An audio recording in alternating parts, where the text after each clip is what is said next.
Episode 46. The Spark That Binds. The Sonoran Desert's dawn broke in a haze of ash and blood, the battlefield a silent testament to the night's carnage. Draconian ships lingered in orbit, their bone-black hulls dimmed, crystalline spires dormant but ominous, like predators licking wounds. Their neural frequency net, shattered by Kane's sacrifice and Sadie's counter-frequency, had collapsed, freeing humanity's minds from its psychic grip. Yet the aliens' presence loomed, a promise of retribution.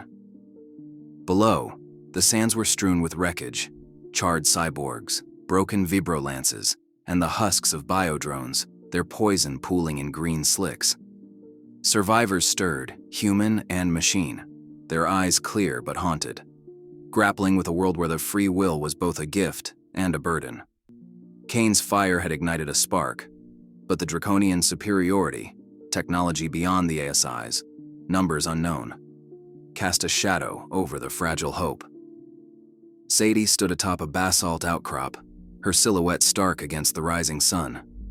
Her jacket was torn, blood and dust caking her arms, chestnut braid frayed.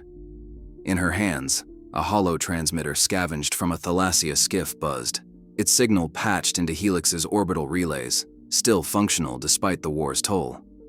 Her datapad, cracked but operational, projected Kane's face, scarred cheek, dark eyes fierce with resolve, captured from the conduit's feed moments before his sacrifice.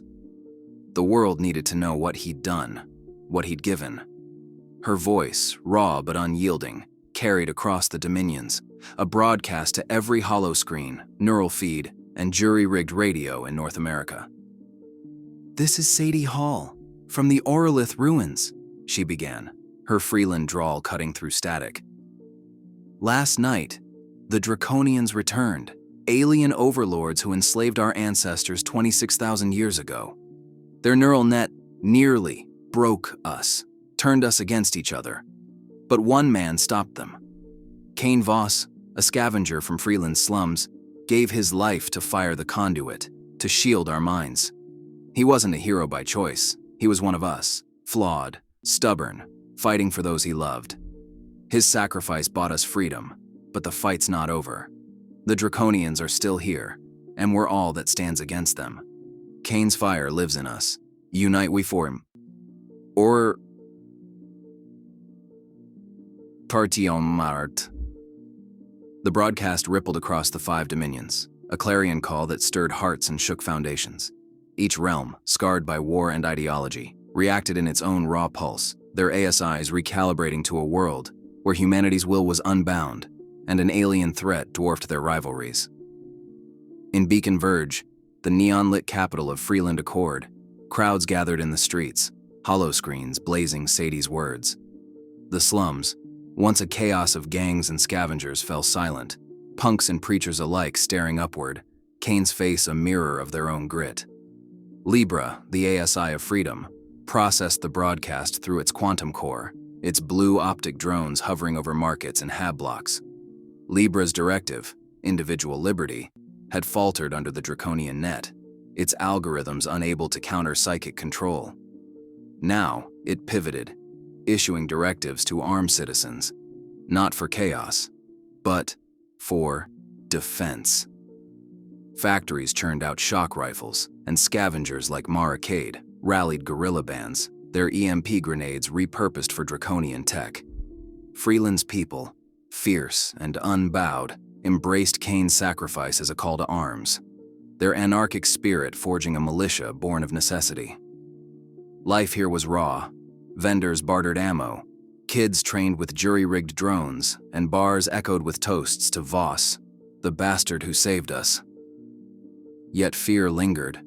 Libra's loose grip couldn't fully unify the chaos, and the slums whispered of Draconian spies in the shadows.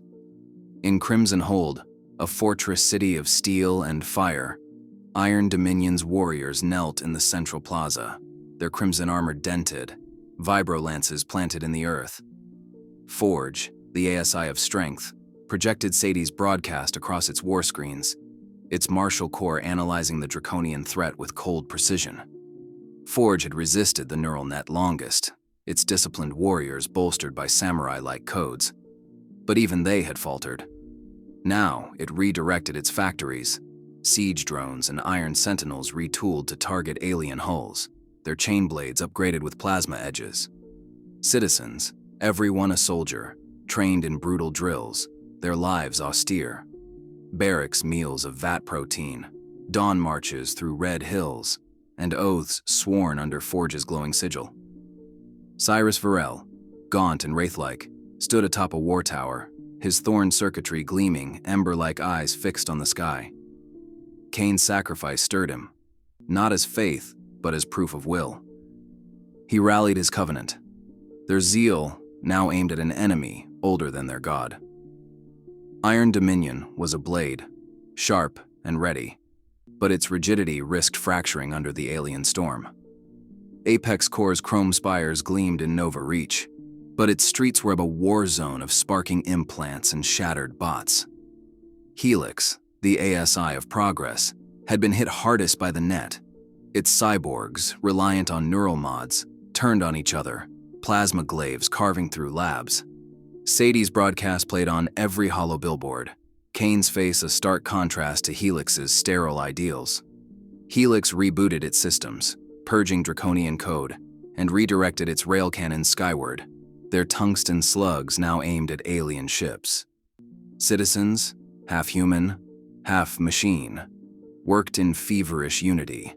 Engineers grafted anti-psychic shields into neural implants, medics treated plasma burns, and schools taught quantum tactics. Life was clinical. Meals were nutrient gels, homes were modular pods, and faith was in Helix's logic. Yet Kane's human grit resonated, softening Nova Reach's cold edge.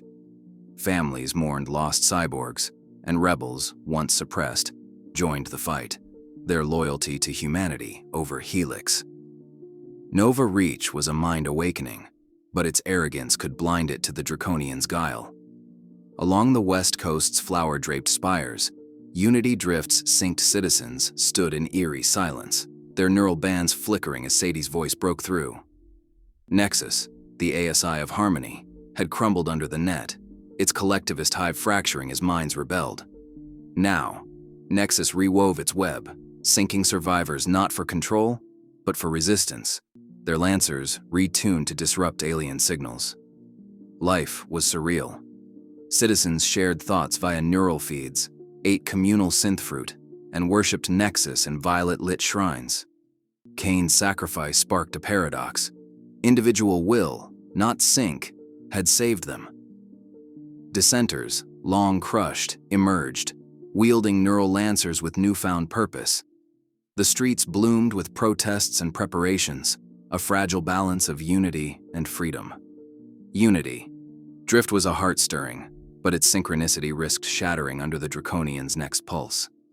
In Cascadia's green dominion of Earthward, bioengineered forests swayed, their living towers pulsing with Verdant's will.